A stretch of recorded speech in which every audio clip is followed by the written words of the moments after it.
Muito bem, vamos ver a reação do senador Alessandro Vieira aos ataques que tem sofrido em razão do relatório da CPI do crime organizado, em que ele pediu o indiciamento de 3 ministros do Centrão do Supremo Tribunal Federal, Gilmar Mendes, Dias Toffoli e Alexandre de Moraes, e do Procurador-Geral da República, Paulo Gonet. Pode soltar o vídeo, que é autoexplicativo. A explicação da decisão pelos indiciamentos eu já fiz nos outros vídeos, então eu quero falar agora com vocês sobre as reações pesadas que eu estou enfrentando. Não é surpresa, infelizmente, porque todas as vezes que alguém tem a coragem de enfrentar o sistema, a reação é sempre violenta. Eu conheço isso na pele e o pessoal de Sergipe, que acompanhou, sabe muito bem. Enfrentar bandido pobre na periferia, a elite apoia. Mas quando a gente enfrenta quem é rico, quem é poderoso, aí a coisa é bem diferente. O ministro Gilmar Mendes, decano do Supremo mais antigo, pediu que a PGR me processe por abuso de autoridade. O ministro Dias Toffoli sugeriu que é preciso cassar o meu mandato e também me impedir de participar das próximas eleições. Essa reação tão agressiva, ela só confirma que eu estou incomodando muito esses caras poderosos que se acham os donos do Brasil. Claro que essa turma é perigosa, mas eu sigo tranquilo porque tenho a mais absoluta certeza de que não cometi nenhum crime, nenhum abuso contra ninguém. Qualquer estudante de direito sabe disso e é claro que os ministros também sabem. O objetivo maior deles é constranger e intimidar. Eles querem calar os questionamentos e as críticas, mas deixa eu avisar logo, não vai funcionar. Eu vou continuar fazendo o meu trabalho enquanto os sergipanos acharem que eu mereço. E eu vou continuar porque eu acredito numa república, a lei deve sempre valer para todos, não só para os pequenos. Mas quero falar também de uma outra linha de retaliação, que a gente está vendo claramente desenhada por alguns políticos de esquerda e de direita, porque para essas coisas ideologia não significa nada, e seus repetidores na mídia. Esses caras, eles apelam para um ataque contra a imagem de quem enfrenta o sistema. São aqueles que gritam, é só pauta eleitoreira, ou então que dizem, ele é lavajatista, ou ele é petista, aí varia de acordo com o público interessado. Criticar, discordar, isso é natural, é saudável na democracia. Mas para você que está vendo esses ataques, é bom perguntar, por que esses caras estão fazendo isso? E aí a resposta, ela se divide. Tem gente ficha suja, que vive na mão dos ministros e morre de medo. Tem gente que tem interesses eleitorais, locais, nacionais, e se incomoda quando vê alguém se destacando. E tem um grupo, que eu acho que é o pior, que é daqueles que nas redes sociais, nas campanhas eleitorais, gritam valentia, gritam coragem, prometem enfrentar o sistema, mas que na vida real se acomodam na barra da saia dos poderosos. Esses se escondem na desculpa de que não tem jeito, de que não deixam fazer nada e ficam desesperados quando alguém vai lá e faz o que eles dizem ser impossível. A coragem de quem enfrenta desmascara a covardia de quem se esconde. E isso é muito ruim para quem pede voto enganando o povo. Então segue acompanhando nosso trabalho, apoiando ou criticando, mas de olhos abertos, para não ser enganado pelos malandros de sempre. A luta tem que seguir, porque a gente não pode desistir do Brasil. No próximo vídeo eu explico quais são os próximos passos, para quem quer ver a mesma lei, que é aplicada para o pobre, ser finalmente aplicada para o rico no Brasil. Alessandro Vieira, fazendo um recado forte aí, diante daqueles que estão tentando manchar a sua reputação. Ele está aí no moedor de carne, é normal, quando se ousa enfrentar o sistema, as discussões, elas são legítimas, argumentativas, etc., mas elas sempre ultrapassam esse campo no debate público brasileiro e, principalmente, numa república tomada por uma casta muito poderosa e com muitos privilégios. E ele disse uma frase que é uma frase que precisa ser emoldurada, é uma frase para a posteridade. A coragem de quem enfrenta desmascara a covardia de quem se esconde. Muita gente se incomoda com quem tem coragem para fazer o certo de uma maneira técnica, objetiva, o certo que eu digo no sentido de enfrentamento. Claro que se pode, repito, discutir o melhor caminho, mas tem gente que é amarela, tem gente que faz pose de quem realmente combate pessoas poderosas e, na hora do vamos ver, se acovarda. Então é muito importante esse recado. Veja que ele não está fulanizando, ele não está querendo criar tretas individuais, ele está descrevendo comportamentos. E é assim que a gente faz, inclusive, no debate público, na esfera jornalística, na esfera intelectual, a descrição de determinadas condutas, ela sempre foi feita ao longo da história da humanidade por filósofos, por historiadores, por psicólogos sociais, e as pessoas precisam fazer um autoexame para ver se reconhecem nessas condutas e se reconhecem alguém que elas conhecem, alguém que elas eventualmente apoiam nessas condutas. Ao longo de 20 anos de jornalismo, eu descrevi condutas muitas vezes.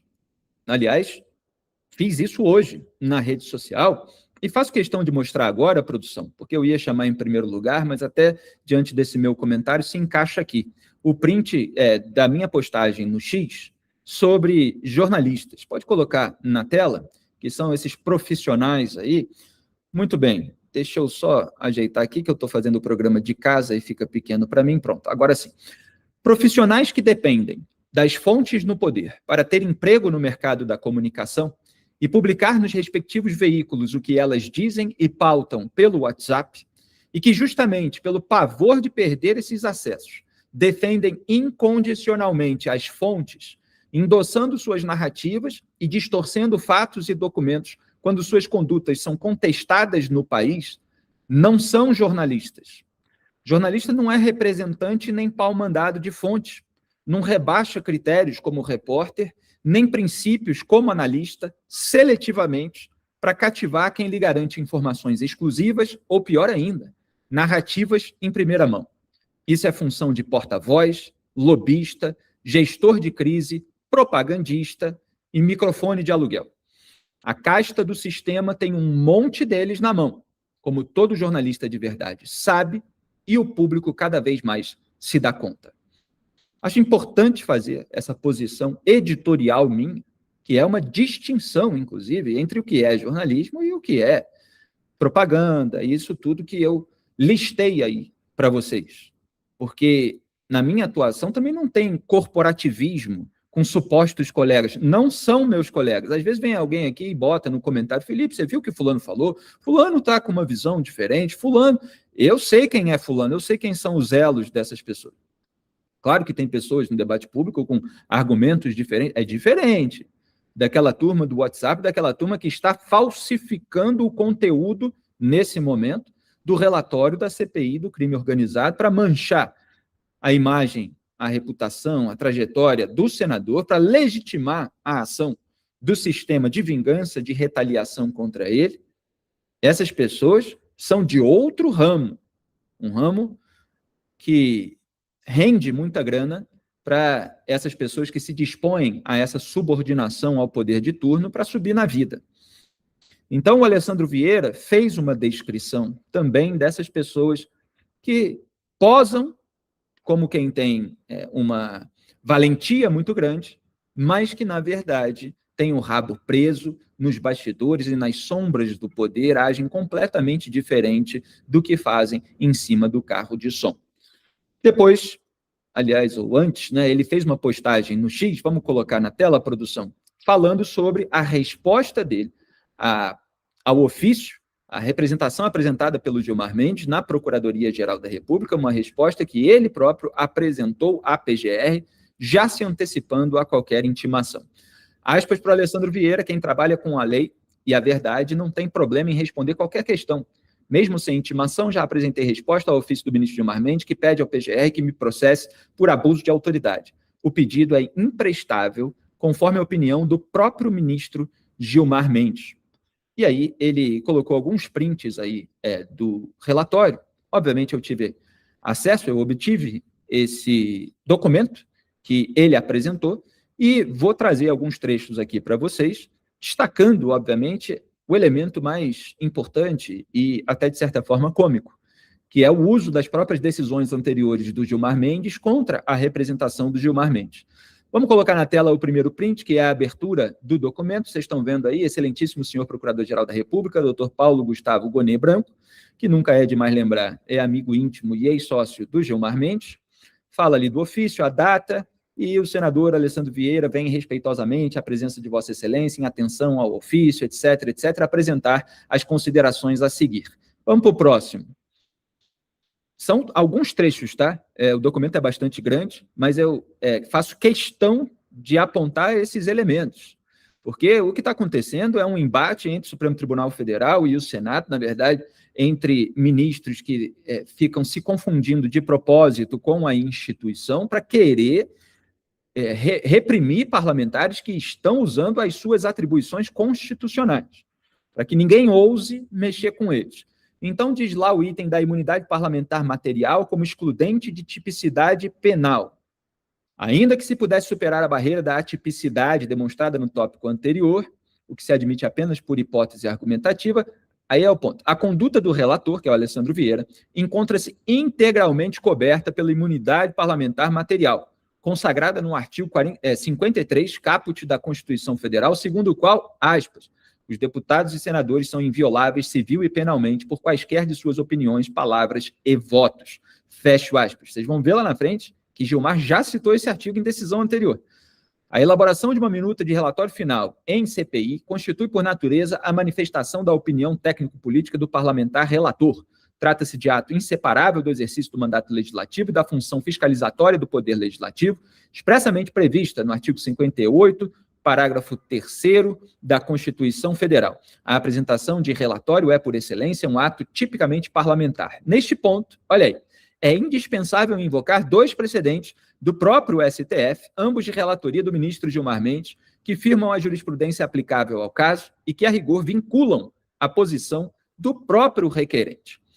Então, vamos começar a mostrar as citações a Gilmar Mendes. E duas são só no começo, tá? São várias outras. Nem sei se eu vou conseguir aqui mostrar todas, mas eu vou dar um panorama geral.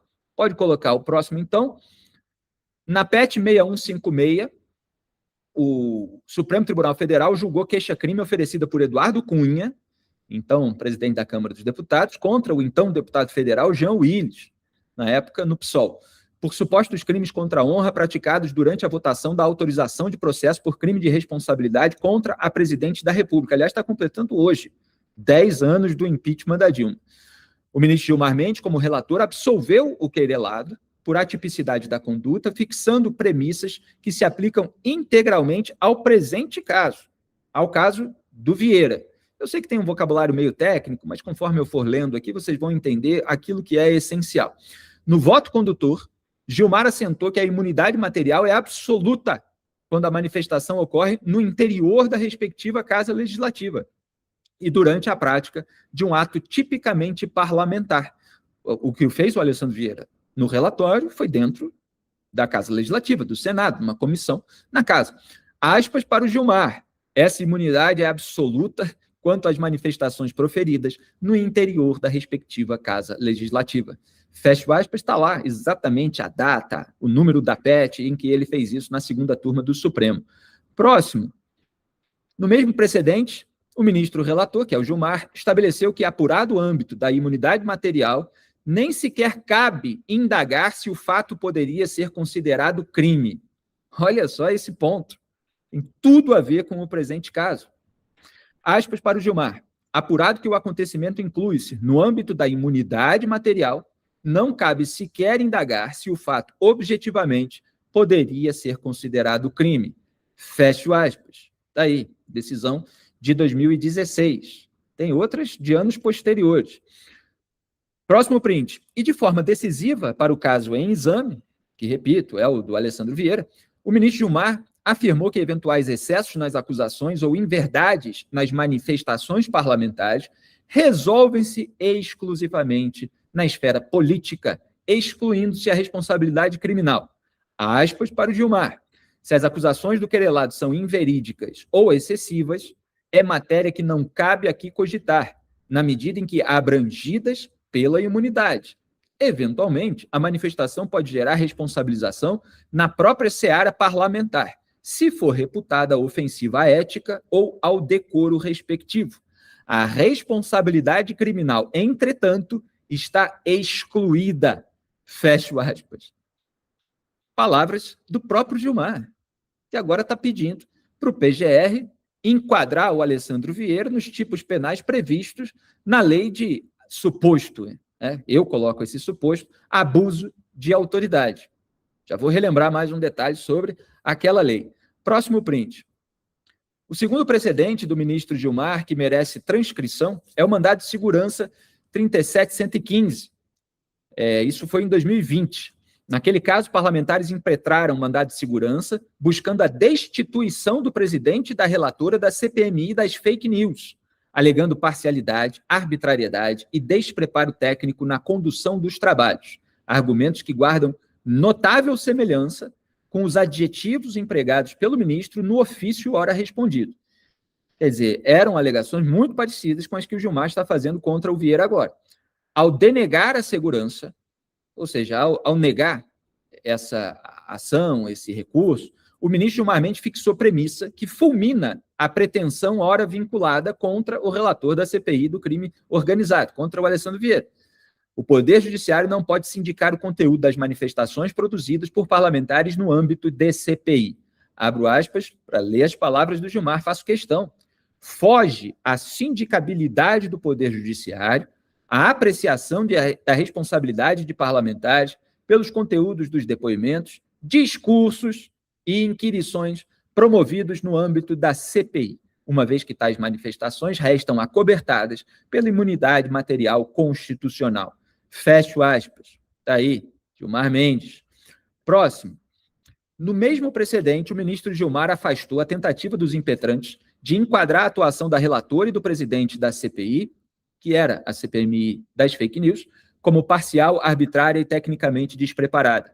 O ministro esclareceu que a independência do parlamentar em CPI não se confunde com a imparcialidade exigida do juiz e que a condução dos trabalhos reflete convicções político-partidárias legítimas. Abro aspas. A independência do parlamentar não é a mesma esperada do juiz quando da prolação de uma sentença em uma vara de família para se postular a aplicação subsidiária do Código de Processo Civil. A independência do parlamentar diz com... Aí tem um trecho meio truncado que eu não sei se é do original ou da cópia, mas enfim, tem a ver com a maneira pela qual representa a população em geral e, em sentido mais pragmático, as correntes político-ideológicas que impulsiona. Fecho aspas. E aí eu tenho que fazer uma análise em cima, porque o Gilmar, em plenário, dias atrás, ele estava estrebuchando com todo aquele histrionismo, toda aquela performance, aquela mise-en-scène do decano do STF, contra os senadores que, numa CPI, tem uma atribuição similar à do magistrado e não agem como tal. Ele estava querendo dizer que a fundamentação tem que ter todo um respaldo jurídico, etc., etc. E, no entanto, a obra dele contradiz tudo aquilo que ele estava usando para atacar os parlamentares. Vocês lembram? Eu mostrei isso aqui no programa, é só pegar aí em vídeos passados. A obra dele está dizendo, olha, é diferente. Você tem o juiz que tem toda uma imparcialidade e tal, agora o parlamentar tem as convicções dele, às vezes atreladas à sua ideologia, às suas questões partidárias, etc. Não se pode esperar a mesma coisa, ainda que muitas vezes seja exatamente o contrário, como é o caso, porque Alessandro Vieira foi extremamente técnico, ainda que se possa questionar o caminho, mas não tem ofensa, não tem elementos ali partidários.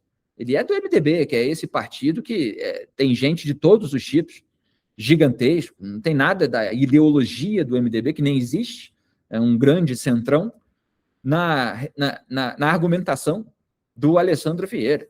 Muito menos de questão ideológica. Ele está contestando abusos dos ministros do Supremo Tribunal Federal que estão sendo apontados amplamente no debate público.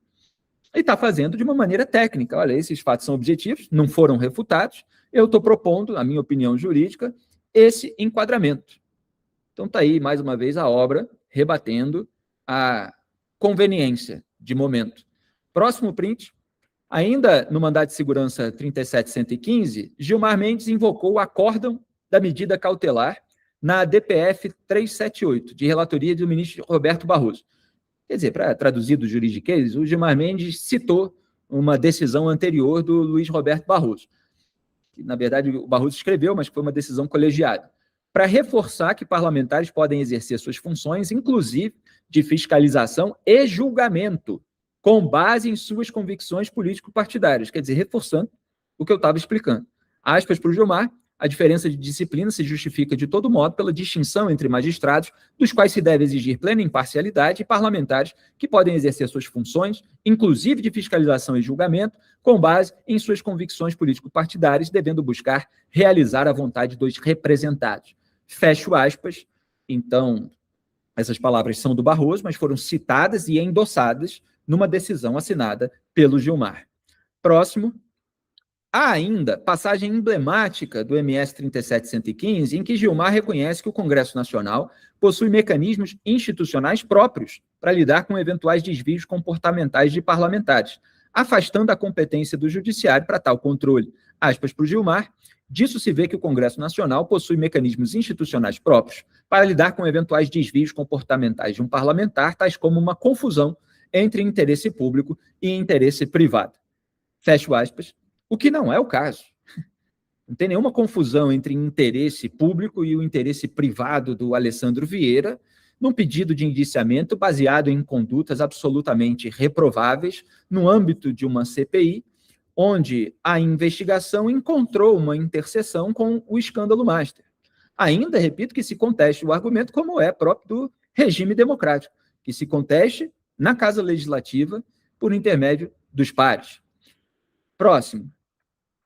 A aplicação desses precedentes ao caso concreto é irrecusável. Essa é a argumentação do Alessandro Vieira. Ele está dizendo, olha, tem que aplicar a jurisprudência do Gilmar contra a representação do Gilmar.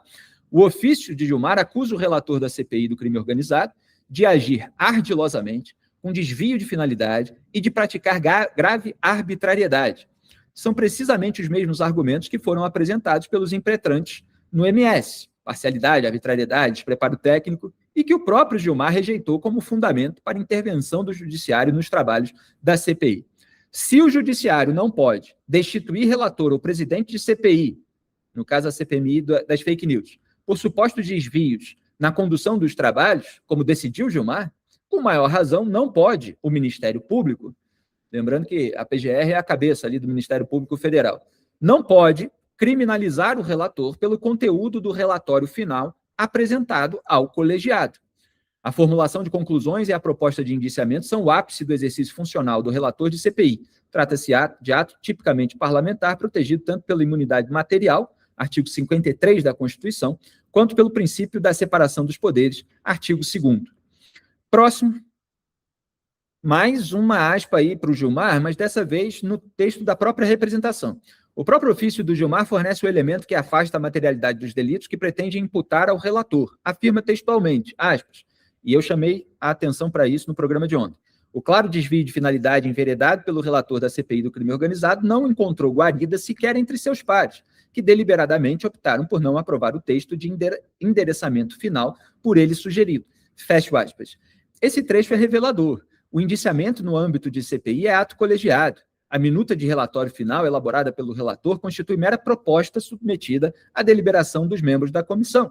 O relatório foi rejeitado por 6 votos a 4 e não houve, portanto, qualquer ato de indiciamento. Para que se pudesse cogitar da incidência do artigo 30 da Lei de Suposto Abuso de Autoridade, que tipifica dar início ou proceder à persecução penal, civil ou administrativa sem justa causa fundamentada ou contra quem sabe inocente, com pena de detenção de 1 a 4 anos e multa, seria necessário que a persecução tivesse sido efetivamente iniciada ou conduzida. Próximo. Então, o Alessandro Vieira, e eu peguei só esse trechinho, tá? Mas ele faz uma série de refutações sobre a hipótese de enquadramento em cada um dos artigos da Lei de Abuso de Autoridade, o que nem sequer o Gilmar fez na sua representação. Ele só botou ali, ó, PGR, avaliar aí o enquadramento dos tipos penais da lei número tal. Mas aí a defesa do Alessandro Vieira fez questão de entrar em todos os artigos cogitáveis e refutar um por um.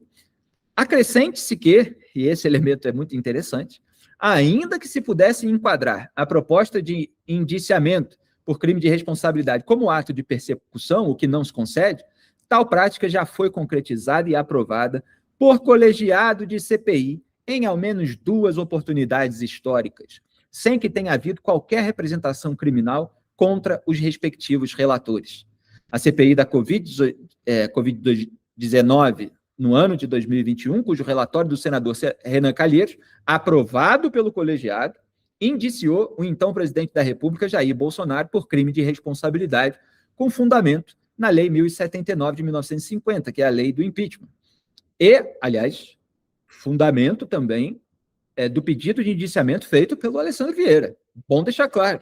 Renan Calheiros fez contra Bolsonaro o mesmo enquadramento, pelo menos usou a mesma lei, utilizada pelo Alessandro Vieira para pedir o indiciamento de Gilmar, Toffoli, Moraes e Goni. E continua o texto. E a CPMI de PC Farias, em 1992, cujo relatório do senador Amir Lando, aprovado por 16 votos a 5, aprovado, hein? Concluiu pela configuração de crime de responsabilidade do presidente, então presidente, Fernando Collor de Mello, deflagrando o processo de impeachment. Se nesses casos, em que o indiciamento foi efetivamente aprovado pelo colegiado e encaminhado às autoridades competentes, não se cogitou abuso de autoridade por parte dos relatores, com maior razão, não se pode criminalizar a conduta de relator cuja proposta nem sequer foi aprovada. Olha, deixa aí na tela, porque isso não acontece só nesse caso. Eu mostrei, vocês acompanharam em programas anteriores, eu inclusive resgatei os vídeos da CPI da pandemia, que é essa mesma aí da Covid-19, e da CPI do 8/1, em que houve votação em bloco, a também chamada votação em globo, para aprovação de requerimentos.